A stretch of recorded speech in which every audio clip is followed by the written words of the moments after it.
Connaissez-vous le seloko? C'est un art martial ébrié. Le peuple Hatchan a désormais sa discipline sportive à elle.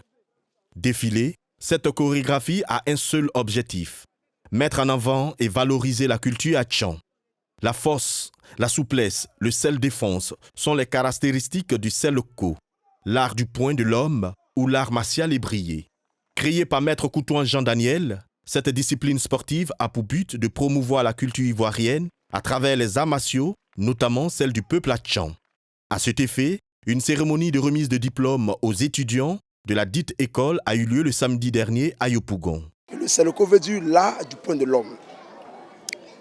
Le seloko, pourquoi? Parce que je suis en train de promouvoir la culture africaine par les arts martiaux. Le seloko comprend plusieurs techniques, à savoir le kung-fu traditionnel, le wing chok, le jet kundo, la boxe et les techniques d'agbalidi. Pratiquée en langue ébriée, l'agbalidi est la plus importante. Selon l'initiateur, cette technique met en valeur les aspects culturels du peuple ébrié.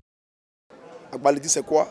Agbalidi veut dire en ébrié combat rapproché, qu'on appelle en anglais self-défense. C'est des techniques appropriées au seloko qui riment des pas de danse guerrière de la tradition afro-tchoué du peuple Hatchan. Appartenir à une école qui non seulement leur permet de se défendre, mais aussi les encourager à savoir vivre est une satisfaction pour les élèves. Le seloko est une source de motivation à l'excellence dans leur rendement scolaire et d'avoir la maîtrise de soi. Je fais le seloko parce que ça me permet de me défendre.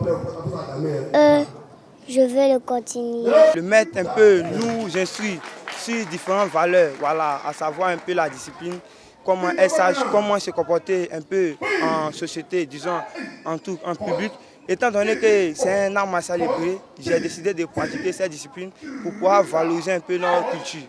Les parents, quant à eux, se réjouissent du résultat observé de la conduite de leurs tout-petits.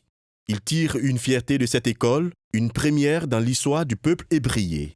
Il y a une certaine discipline, donc ils arrivent à réciter certaines stratégies.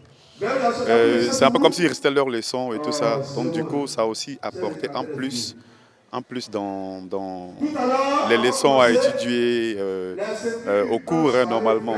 Donc ça va. Ils sont devenus un peu plus sérieux dans ce qu'ils font, plus respectueux, voilà, et puis plus assidus.